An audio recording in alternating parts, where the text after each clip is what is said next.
నమస్తే SR7 TV news కి స్వాగతం. ప్రాథమిక ఆరోగ్య కేంద్రం బుచ్చినాయుడు కండ్రింగ మండలం. తల్లి బిడ్డ సురక్షితంగా ఉండాలి అంటే హాస్పిటల్ ప్రసవాలు జరగాలి. ప్రతి నెల 9, 10వ తారీఖుల్లో జరిగేటటువంటి ప్రధానమంత్రి సురక్షిత మాతృత్వ అభియాన్ అనే కార్యక్రమం కింద ప్రాథమిక ఆరోగ్య కేంద్రం బుచ్చినాయుడు కండ్రింగనందు మండలంలో 80 మంది గర్భవతులకు వైద్యాధికారి డాక్టర్ మురళీధర్ రెడ్డి మరియు డాక్టర్ ఉదయ్ కుమార్ ఆరోగ్య పరీక్షలు నిర్వహించి రక్త పరీక్షలు చేసి వారి ఆరోగ్య పరిస్థితులు బట్టి ఆరోగ్య సలహాలు ఇవ్వడం జరిగింది. ప్రసవ సమయంలో ధనుర్వాతం రాకుండా టీకాలు మరియు హెమోగ్లోబిన్ పెరగడానికి ఐరన్ టాబ్లెట్స్, మల్టీవిటమిన్ టాబ్లెట్స్ ఇవ్వడమైంది. ఆరోగ్య అధికారి డిఎన్ వెంకటేశ్వర్లు గర్భవతులందరికీ ఆరోగ్య సలహాలు, సూచనలు, ప్రభుత్వపరమైన పథకాలను వివరించడం జరిగింది. ప్రతి గర్భవతి 3 నెలల్లోపు వారికి సచివాలయ ANM మరియు ఆశా వద్ద పేరు నమోదు చేసుకుని మాతా శిశు సంరక్షణ కార్డును పొందవలెను. ఈ కార్డు ద్వారా గర్భవతి యొక్క పూర్తి వివరములు రాసి ఆరోగ్య పరీక్షలు ఎప్పటి చేయించుకోవాలి, ఎలాంటి ఆహారం తీసుకోవాలి, ప్రమాదకర పరిస్థితిలో ఉండేటటువంటి గర్భాన్ని ఎలా గుర్తించాలి, వైద్యాధికారి ద్వారా జరిగేటటువంటి పరీక్షలు నమోదు, ల్యాబొరేటరీలో చేసుకునేటటువంటి పరీక్షల యొక్క వివరాలు అన్ని నమోదు చేస్తారు. అలాగే కిల్కారు అను భారత ప్రభుత్వం వారు ప్రవేశపెట్టినటువంటి మాతా శిశు ఆరోగ్య సంరక్షణకి ఏర్పాటు చేయబడింది. SR7 TV news channel reporter B Ramachandrayya. Improve అవ్వాలన్నమాట. రోజు రోజుకి మీరు డెలివరీ గర్భవతిగా ఉండేటప్పుడు ఎంత ఉన్నా కూడా డెలివరీ అయ్యేనాటి కనీసం 12 గ్రాములు ఉండాలి. కానీ మీకు గర్భవతిగా ఉన్నప్పుడే 10 గ్రాములు 9 గ్రాములే ఉంటుంది. దాన్ని ఇంప్రూవ్ చేసుకోవాలంటే పోషక పదార్థాలు ఉండేటటువంటి ఆహారాన్ని తీసుకోవాలి. కాయగూరలు తీసుకోవాలి, డైలీ పండ్లు తీసుకోవాలి, ఆకుకూరలు తీసుకోవాలి, ఎగ్ తీసుకోవాలి, పాలు తీసుకోవాలి. ఇవి రెగ్యులర్గా మీరు అందుకనే అంగన్వాడీలో మీకు ఇవన్నీ ఇస్తున్నారు కదా. ఏమేమి ఇస్తారు? పాలు ఇస్తారు, ఎగ్ ఇస్తారు, తర్వాత రాగి పిండి ఇస్తారు, ఖర్జూరం ఇస్తారు, తర్వాత చెక్కీలు ఇస్తారు. ఇవన్నీ బాగా ఐరన్ ఉండేటటువంటి అనమాట. పోషక పదార్థాలు ఉండేటటువంటి వాటినే గవర్నమెంట్ కూడా అంగన్వాడీ ద్వారా మీకు ఇస్తారు. వీటితో పాటు మీరు కూడా ఇంట్లో సపరేట్గా కొనుక్కుని ఇంకా ఎక్కువగా తీసుకోవాలి. తగినంత రెస్ట్ ఉండాలి, తగినంత శ్రమ ఉండాలి. మరి ఎక్కువ శ్రమ పడకూడదు, అట్లనే ఎక్కువ రెస్ట్ తీసుకోకూడదు.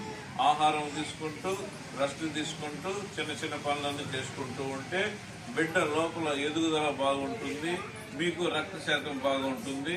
దీంతో పాటు ఇక్కడ గర్భం ధరించినప్పటి నుండి ఐరన్ టాబ్లెట్స్ ఇస్తారు. ఇవి ఐరన్ టాబ్లెట్స్ అంటే రక్త శాతాన్ని ఎక్కువ చేస్తుంది అన్నమాట. మీరు తీసుకునే ఆహారంతో పాటు ఇది కూడా గవర్నమెంట్ ద్వారా ఇస్తారు. దీన్ని కూడా తీసుకోవాలి. ఇది రోజుకి 1 టాబ్లెట్ తీసుకోవాలి. ఎవరికైనా 10 గ్రాములు 9 గ్రాములు కానీ ఉంటే వాళ్ళు రోజుకి 2 టాబ్లెట్లు వేసుకోవాలి. 11 గ్రాముల కన్నా పైన ఉంటే ఖచ్చితంగా 1 టాబ్లెట్ డైలీ వేసుకోవాలి. ఇది కాకుండా ఇంకా మరి కొంతమందికి 8 గ్రాములు అట్లా ఉంటుంది. అటువంటి వాళ్ళు ఇక్కడికి వచ్చి చూపించుకున్నారంటే డాక్టర్ గారు మీకు సూక్రోజ్ ఇంజెక్షన్ అనేది రాస్తారు. అది సెలైన్లో కలిపి ఆ మందుని మీకు ఎక్కిస్తారు.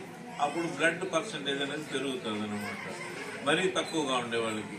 ఇంకా తక్కువగా ఉండదనేసానంటే మెటర్నిటీ హాస్పిటల్కో రూరల్ హాస్పిటల్కో వెళ్ళి బ్లడ్ అనేది ఎక్కించుకోవాల్సిన పరిస్థితి ఏర్పడుతుంది.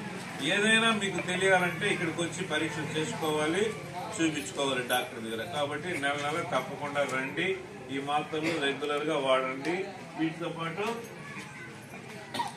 ఇది మల్టీవిటమిన్ టాబ్లెట్స్, విటమిన్స్కి సంబంధించినవి అన్ని రకాలు దీంట్లో ఉంటాయి.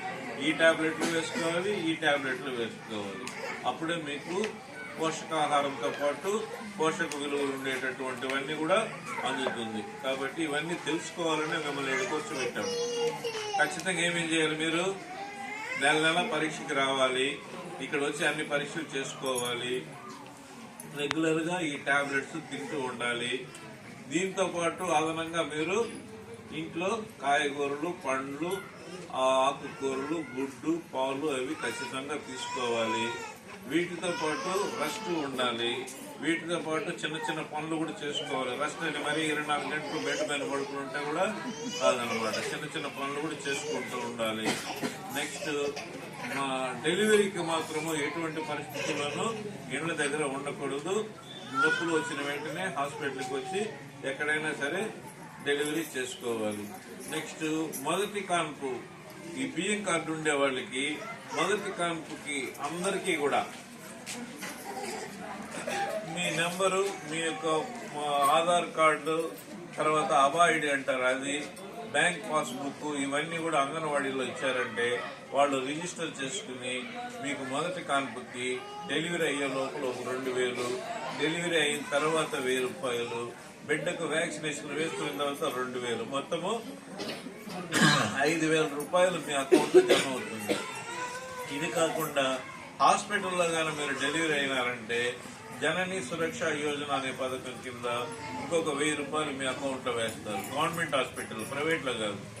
అదే దాంతో పాటు ఆరోగ్యశ్రీ కింద ఇంకొక ఖర్చులు కనీసని, అంటే డెలివరీ అయిన తర్వాత ఇంట్లోనే ఉంటారు కదా, అప్పుడు ఖర్చులు కనీసని